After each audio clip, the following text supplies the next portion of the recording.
नमस्कार। हमारे साथ में एक स्नाइडर कंपनी का पावर फैक्टर रेगुलेटर है।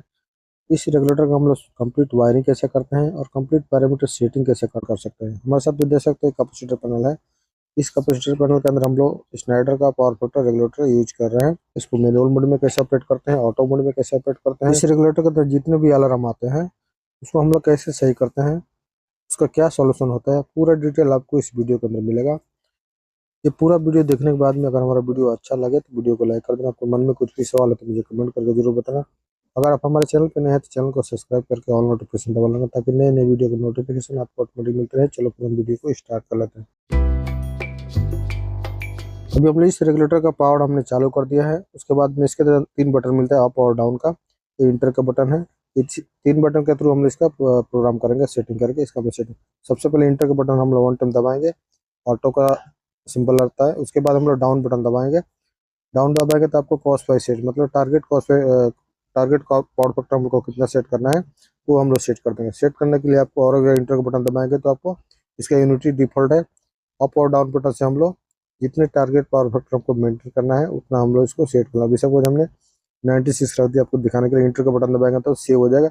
उसके बाद दोबारा से आपको इसके अंदर इस रेगुलेटर के अंदर एक खासियत होता है कि अगर हम लोग एक पैरामीटर सेट करेंगे फिर से दोबारा आपको और इंटर का बटन 3 सेकंड प्रेस करना। आप देख सकते हो। अब दोबारा से मैं इंटर का बटन 3 सेकंड प्रेस करेंगे तो आपको फिर दोबारा से नॉर्मल ऊपर के साइड में चला जाता है। फिर हमको डाउन की करके कॉस 5 में आना पड़ेगा। देख सकते हैं एक एक पैरामीटर सेट करने के बाद में ऑटोमेटिक आपको सेव करके ऑटो मोड में चला जाता है। ठीक है, मतलब सेव होने के बाद में अभी देख सकते हैं हमने पावर फैक्टर हमने इसको कम और ज़्यादा कर रहे हैं।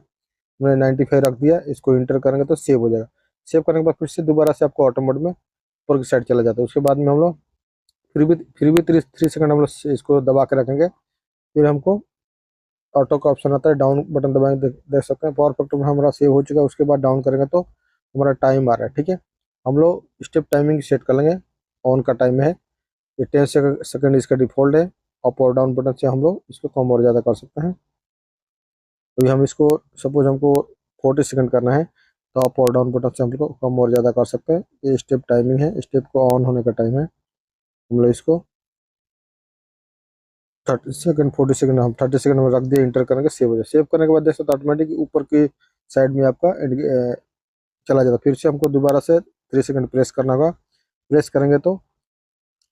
करेंगे तो लॉक ओपन हो जाएगा। उसके बाद फिर से हम लोग डाउन की दबाते हुए जितना हमने सेट किया था, जब जैसे हमने टाइम सेट किया उसके बाद टाइम सेट करने के बाद में डाउन करेंगे तो हमको स्टेप का ऑप्शन आ रहा है। देख सकते हैं स्टेप का ऑप्शन आ रहा है। तो हमारा स्टेप कितने स्टेप का है हमारा कैपेसिटर पैनल, तो हम लोग स्टेप इसके अंदर डिफॉल्ट 6 स्टेप दिया हुआ है। तो हम हमारा जो कैपेसिटर पैनल है कितने स्टेप का हम लोग बना के रखा है वो स्टेप हम लोग इसके अंदर सेट करेंगे। सपोज मान लो हमारा कैपेसिटर पैनल 6 स्टेप का है तो हम लोग इसके अंदर 6 सेट कर देंगे। अगर 5 स्टेप का है तो 5 सेट कर लेंगे। आप अपने हिसाब से सेट करना जो भी आपका कैपेसिटर पैनल जितने स्टेप का बनाया होगा। जैसे हमने देख सकते हैं 6 स्टेप का हमने कैपेसिटर पैनल बना कर रखा है तो उसी हिसाब से हम लोग कैपेसिटर स्टेप सेट कर लेंगे। जैसे हमने 6 स्टेप 6 हमने रखने के बाद में हम लोग इंटर का बटन दबाएंगे तो ये सेव हो जाएगा। सेव होते ही आपको फिर से नॉर्मल डिस्प्ले में चला जाता है। उसके बाद हम लोग फिर से हम लोग इंटर का बटन 3 सेकंड प्रेस करेंगे, फिर से हमारा लॉक ओपन होगा। इस रेगुलेटर के अंदर एक खासियत होता है कि जब जब भी हम लोग कोई भी पैरामीटर सेट करेंगे, सेट करने के बाद में ये सेव होने के बाद में फिर से लॉक हो जाता है। फिर से हमको लॉक ओपन करने के लिए जो सेटिंग का बटन है उसको 3 सेकंड प्रेस करेंगे, फिर से हम लोग दूसरा पैरामीटर में। इसके बाद जो हमारा पैरामीटर आता है वो हमारा कंट्रोल सीरीज के पैरामीटर आता है, मतलब प्रोग्राम सीरीज 1 का मतलब है अगर आपने कैपेसिटर पैनल के अंदर पूरा सेम साइज का स्टेप यूज किया है, मतलब कि 10 kVAR का पूरा आपका स्टेप है या 10 20 20 का है, 10 50 का है, तो अलग अलग डिफरेंट डिफरेंट का आपका स्टेप है। तो उसके लिए आपको अलग अलग पैरामीटर इसके अंदर सबका वैल्यू अलग अलग है, उसी हिसाब से आप सेट कर सकते हैं। हमने 1 रख दिया क्योंकि हमको पूरा सिंगल कैपेसिटर यूज है तो हमने PS1 रख दिया। ठीक है, ये कंट्रोल सीरीज का हो गया। उसके बाद भी देख सकते हैं इसके अंदर जो आता है लास्ट में CK वैल्यू आता है, मतलब आपका इन कमर में जो CT है वो कितने एम्पीयर का लगा हुआ है वो CK वैल्यू हम लोग इसके अंदर सेट कर सकते हैं। ठीक है, तो CK वैल्यू इसका जो डिफॉल्ट है 0.50 है, 600/5 है। तो उसके हिसाब से हमारा जो वैल्यू आता है वो वैल्यू हम लोग इस पेपर के अंदर हमको हमारे साथ में एक कैटलॉग है, इसका कैटलॉग के अंदर इसका पूरा वैल्यू लिखा रहता है। जो आपका मिनिमम कैपेसिटर मिनिमम स्टेप का के वी आर स्टेप रहेगा, वो स्टेप से हमको वो कैलकुलेट करके हमारा जो वैल्यू आ रहा है फर्स्ट स्टेप कितना के वी आर का है और इनकम साइज कितना है, उसके हिसाब से कैलकुलेट करके हमारा जो वैल्यू आएगा 2 1 आएगा, तो उसके हिसाब से हम लोग सेट कर लेंगे। ठीक है, तो हम लोग हमारे हिसाब से जो हमारा इनकम रहा 600 एम्पियर का है और फर्स्ट फर्स्ट स्टेप हमारा 10 के है, तो उसी हिसाब से हमारा 0.21 आ रहा है, तो हम लोग 0.21 सेट कर लेंगे।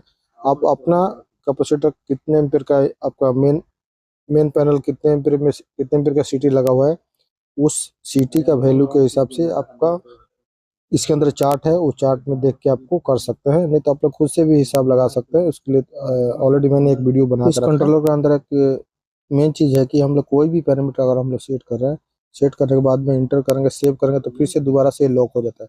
फिर से हमको दूसरा पैरामीटर सेट करने के लिए हमको सेटिंग का बटन 3 सेकंड प्रेस करना होगा, जब ये लॉक ओपन होगा। इस चीज़ का आप लोग ध्यान रखना है। ये कोई भी पैरामीटर अगर हम लोग सेट कर रहे हैं, सेट करके सेव करेंगे तो वो लॉक हो जाता है। फिर से दोबारा से हमको सेटिंग का बटन 3 सेकंड प्रेस करना होगा, जब ये लॉक ओपन होगा फिर से हम लोग दोबारा दूसरा पैरामीटर सेटिंग कर दे सकते हैं। इसी के वैल्यू जो जो मैंने हम सेट किया आपको मैं एक बार जो दोबारा से दिखा दे रहा हूँ। ठीक है, ये सीटी है, सीटी हम लोग कितने एम्पियर का आपका एमडीबी में सीटी लगा हुआ है, तो सीटी हम लोग सीटी का रेटिंग सेट कर लेंगे, इंटर का बटन हम लोग दबाएंगे, तो इसका जो डिफॉल्ट है 0005 है। तो हम लोग इसको कितने एम्पियर का आपका मेन पैनल के अंदर जो कैपेसिटर के साथ में जो मेन पैनल होता है उसका कितना एम्पियर है, वो एम्पियर हम लोग इसके अंदर सेट कर लेंगे। सपोज मान लो हमारा 600 एम्पियर है, तो वो 600 एम्पियर हम लोग इसके अंदर सेट कर लेंगे। सेटिंग किया वो सी के वैल्यू था। ठीक है, उसके बाद में हमको सी टी का वैल्यू सेट करना होगा। ठीक है, इस चीज़ का आप लोग ध्यान रखने का। सी टी जो हमारा सी टी है वो 600 एम्पियर का है, तो हम 600 एम्पियर इसके अंदर सेट कर लेंगे। इस रेगुलेटर में हम लोग जो भी पैरामीटर सेट करते हैं, सेट करने के बाद में सेव करेंगे तो फिर से लॉक हो जाता है। फिर भी हमको दूसरा पैरामीटर सेट करना अगर है तो हमको फिर से दोबारा से सेटिंग का बटन हमको 3 सेकंड प्रेस करना होगा। प्रेस करने के बाद में हम लोग फिर से दूसरा पैरामीटर सेट कर सकते हैं, नहीं तो हम लोग नहीं सेट कर सकते। ठीक है, तो दूसरे रेगुलेटर से इस रेगुलेटर के अंदर थोड़ा डिफरेंट टाइप का सेटिंग है। देख सकते हैं हमारा जो 600 सीटी का जो एम्पियर है हमने सेट कर दिया। सेट करने के बाद में इंटर का बटन दबाएंगे तो ये सेव हो जाएगा। ठीक है, सेटिंग बटन हम लोग दबा देंगे, 600 एम्पियर हो चुका है।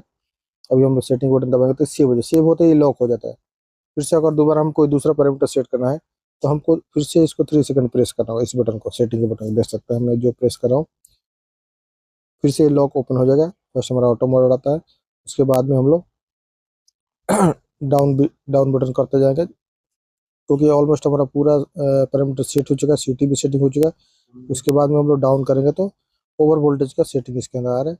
आप लोग ओवर वोल्टेज आपके एरिया के हिसाब से नॉर्मल वोल्टेज कितना है उसके अकॉर्डिंग आप लोग थोड़ा ज़्यादा वोल्टेज रख के ओवर वोल्टेज सेट कर सकते हैं। जैसे हमारा 460 वोल्ट इसका डिफॉल्ट वैल्यू है 460, तो हम लोग कम कम और ज़्यादा करके 450 वोल्ट हम लोग रख रहे हैं, क्योंकि हमारे एरिया का जो वोल्टेज है 400 वोल्ट है। तो हमको इसको इसके अंदर 450 वोल्ट ओवर वोल्टेज हमने सेट कर दिया। सेट करके इंटर करेंगे तो सेव हो जाएगा। सेव होते ही ये लॉक हो जाता है। फिर से हमको दोबारा पैरामीटर में सेट करने के लिए कोई भी फिर से हमको सेटिंग बटन 3 सेकंड प्रेस करना है, जब भी हम लोग दूसरा कोई भी पैरामीटर सेट कर सकते हैं। ठीक है, अभी हमारा जो बेसिक सेटिंग है हो चुका है। उस अभी हम लोग इसका मैनुअल में कैसे अपडेट करते हैं उसके बारे में देख लेते हैं। ठीक है, आप वीडियो में बने रहें, क्योंकि वीडियो बहुत इंपॉर्टेंट है। इस वीडियो के अंदर मैं कंप्लीट डिटेल जानकारी दूंगा। सबसे पहले हमने पैरामीटर सेट किया, उसके बाद हम लोग मैनुअल मोड देखेंगे कि मैनुअल में हम लोग इसको कैसे ऑपरेट करते हैं। उसके बाद में ऑटो में कैसे ऑपरेट करते हैं, अलार्म मीटर का कैसे हम लोग सेटिंग करते हैं, पूरा डिटेल आपको मिलेगा। वीडियो में बने रहें।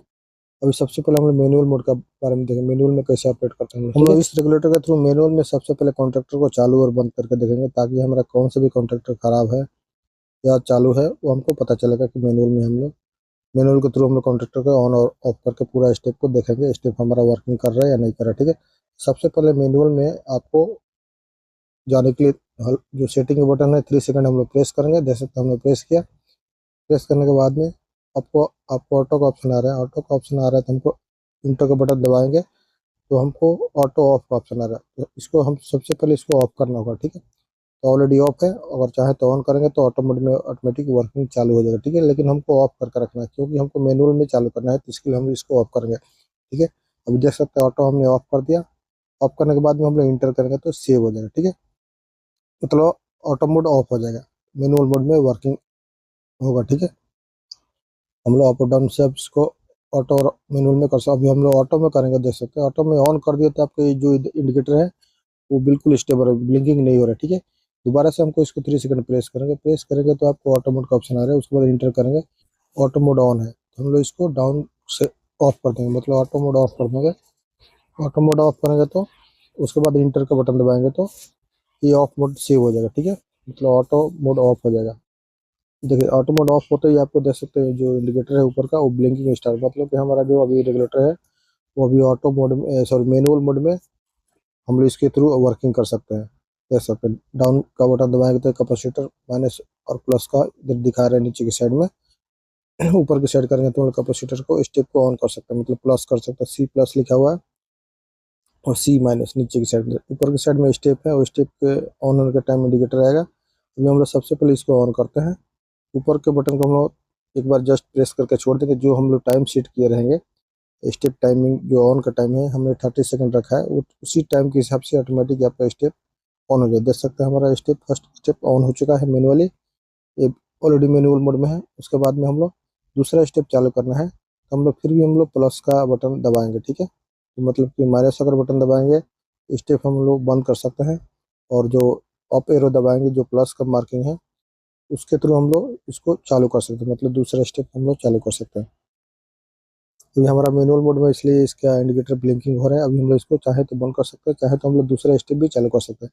मैं आपको पूरा स्टेप चालू करके दिखा रहा हूँ अलग अलग मैनुअल के थ्रू, ताकि आपको कुछ भी कंफ्यूजन न रहे। तो हम लोग मैनुअली इसको हमारा 6 स्टेप का रेगुलेटर है तो हम लोग 6 स्टेप इजीली इसको मैनुअल में चालू कर सकते हैं। इसको चालू करने के लिए आपको सबसे पहले इस चीज़ का ध्यान रखने का कि हमारा जो रेगुलेटर है वो मैनुअल मोड में होना चाहिए। देख सकते हैं जैसे कि ऑटो मोड में है तो ऑटो मोड में रहेगा तो आपका इंडिकेटर ऊपर का जो इंडिकेटर है वो ब्लिंकिंग नहीं होगा, ठीक है। अभी मैंने इसको ऑफ कर देंगे, ऑन करेंगे तो ऑटो मोड में ऑन हो जाएगा। अभी ऑटो मोड में ऑन है इसलिए आपका जो ऊपर का इंडिकेटर है वो ब्लिंकिंग नहीं हो रहा है। इंडिकेटर ये चीज़ का आप लोग ध्यान रखने का है। अभी ऑटो मोड में ऑन है इसलिए ब्लिंकिंग स्टार्ट नहीं हो रहा है। अभी हमको मैनुअल में करने के लिए उसको मैनुअल ऑटो ऑफ करना होगा, ठीक है। तो हमने ऑफ कर दिया, ऑफ करने के बाद में हम लोग देख सकते हैं ये ब्लिंकिंग हो रहा है, मतलब कि मैनुअल मोड में है। अभी आपका रेगुलेटर जो है मैनुअल मोड में वर्किंग कर रहा है इसलिए ब्लिंकिंग हो रहा है, ठीक है। हम लोग ऑफ का वो जो बटन है ऑफसेट का बटन उसको 3 सेकंड प्रेस करके छोड़ देंगे। एक बार प्रेस करके छोड़ देंगे हम लोग, फिर ये आपका जो स्टेप टाइमिंग रहेगा वो टाइम के हिसाब से ऑटोमेटिक ऑन हो जाएगा, ठीक है। और डाउन बटन एक बार दबाएंगे तो वो थोड़ा टाइम हम लोग वेट करेंगे। क्यों इसके अंदर टाइम क्यों लगता है, क्योंकि जो हमने टाइम सेट किया है स्टेप टाइमिंग ऑन का और ऑफ का, वो टाइम के हिसाब से चालू होता है। जस्ट हम लोग एक बार प्रेस करके छोड़ देंगे तो हम लोग पूरा स्टेप देख सकते हैं चालू हो सके। 3 नंबर स्टेप चालू होगा, और एक बार हम लोग प्रेस करके छोड़ देंगे तो हमारा चौथा स्टेप भी चालू हो जाएगा। हम लोग दबा के रखने की जरूरत नहीं है, हम लोग जस्ट एक बार जस्ट प्रेस करके छोड़ देंगे। जो हम लोग टाइम सेट किए हैं ऑन का टाइम, स्टेप ऑन का, वो टाइम के हिसाब से चालू हो जाएगा। हम लोग फुल टाइम दबा के रखने की जरूरत नहीं, एक बार जस्ट आप दबा के भी छोड़ देंगे तो ऑटोमेटिक, हम मैंने आपको जस्ट दबा के दिखा रहा हूँ, लेकिन आप लोग दबा के छोड़ देंगे एक बार तो जो हमने टाइम सेट किया है स्टेप टाइमिंग वो ऑटोमेटिक ऑन हो जाएगा, ठीक है। मैंने मैनुअली आपको ऑन करके दिखा रहा हूँ, मैं जल्दी जल्दी आपको मैनुअली ऑन करके दिखा रहा हूँ। ऊपर का बटन हम लोग दबा के रखेंगे, दबा के रखने की जरूरत नहीं, जस्ट हम लोग प्रेस करेंगे। जो हम लोग टाइम सेट किए रहेंगे वो टाइम के हिसाब से ऑटोमेटिक आपका मैनुअल में पूरा स्टेप चालू हो जाएगा। देख सकते हैं मैंने जस्ट 1 बाय 1 आपका पूरा रेगुलेटर आपका पूरा स्टेप चालू हो रहा है। देख सकते हैं ये भी चालू हो चुका है। उसके बाद फिर भी हम लोग ऑफ की दबाएंगे तो आपकी दबाएंगे तो आपको डिस्प्ले में भी शो करता है नीचे की साइड में प्लस, और ये भी जो प्लस का बटन है उसको हम लोग प्रेस करके रखेंगे तो आपका पूरा स्टेप चालू हो सकता है। मैनुअली आप लोग चेक कर सकते हैं, क्योंकि हमारा कॉन्टैक्टर कोई ख़राब है उसको हम लोग चेक करने के लिए इसको मैनुअली ऑन ऑफ करके देख सकते हैं, ठीक है। उसके बाद डाउन का बटन दबाएंगे तो मैनुअली हम लोग पूरा स्टेप को ऑफ कर सकते हैं कि हमारा जो स्टेप है कितने जितना स्टेप ऑन रहेगा उसको हम लोग मैनुअली ऑफ कर सकते हैं, ठीक है। तो हम लोग इसी तरह से मैनुअल देख सकते हैं। जो माइनस का जो नीचे का बटन है तो नीचे का बटन हम लोग दबा कर रखेंगे तो आपका जो इंडिकेटर है वो ऑटोमेटिक स्टेप ऑफ होता जाएगा। एक एक स्टेप जो जितने भी स्टेप आपका चालू रहेगा हम लोग जस्ट एक बार दबा के छोड़ देंगे। हमको फुल टाइम दबा के रखने की जरूरत नहीं, मैं जस्ट आपको दिखा रहा हूँ ताकि जो हमारा टाइमिंग हम लोग सेट करके रखेंगे ऑन टाइम और ऑफ टाइम वो ऑटोमेटिक ऑफ होता जाए। देख सकते हैं जैसे मैं दबा रहा हूँ, दबाने के हिसाब से ऑटोमेटिक ऑफ हो रहा है, ठीक है। आप लोगों को फुल टाइम दबा के रखने की जरूरत नहीं है, एक बार जस्ट दबा के छोड़ देंगे ऑटोमेटिक जो हम लोग टाइम सेट किए हैं स्टेप ऑन का और स्टेप ऑफ का, तो ऑटोमेटिक एक बार दबा के छोड़ देंगे तो जो एक एक स्टेप आपका ऑटोमेटिक ऑफ होता जाएगा। मैं आपको जस्ट दिखाने के लिए ऐसा करूँ। बहुत से लोगों को कंफ्यूज होगा कि ये जल्दी ऑन भी नहीं होता, जल्दी ऑफ भी नहीं होता। तो आप लोग इस चीज़ का एक ध्यान रखिएगा कि जो इसके अंदर जो हम लोग डिले टाइम सेट करते हैं स्टेप ऑन का, वो डिले टाइम के हिसाब से ये ऑन और ऑफ होगा, ठीक है। आप लोग कितना भी दबा कर रखेंगे, जब तक वो टाइम कंप्लीट नहीं होगा ये चालू और बंद नहीं होगा, ठीक है। इस चीज़ का आप लोग ध्यान रखना मैनुअली मोड में, ठीक है। और ऑटो मोड में भी सेम काम करेगा, मैनुअल मोड में भी सेम आपका टाइम के हिसाब से काम करेगा। देख सकते हो अभी पूरा हमारा स्टेप ऑफ ऑफ हो चुका है। हम लोग डाउन बटन दबा के इसको भी ऑफ कर देंगे, पूरा ऑफ हो चुका है। अभी हमने पूरा मैनुअल जो हमने ऑन करके रखा था पूरा सबको सभी स्टेप को हमने ऑफ कर दिया और ऑटो मोड में हमने इसको कर दिया, ठीक है। ऐसा हम लोग इसको मैनुअल में और ऑटो मोड में ऑपरेशन करते हैं और इसका पूरा पैरामीटर ऐसा सेटिंग करते हैं। ये पूरा वीडियो देखने के बाद में अगर हमारा वीडियो थोड़ा भी अच्छा लगे तो वीडियो को लाइक कर देना। आपके मन में कुछ भी सवाल हो तो मुझे कमेंट करके जरूर बताना। अगर आप हमारे चैनल पर नए हैं तो चैनल को सब्सक्राइब करके ऑल नोटिफिकेशन दबा लेना ताकि नए नए वीडियो का नोटिफिकेशन आपको ऑटोमेटिक मिलते रहे। चलो फिर हम लोग मिलते हैं नेक्स्ट वीडियो में नेक्स्ट टॉपिक के साथ। Thank you.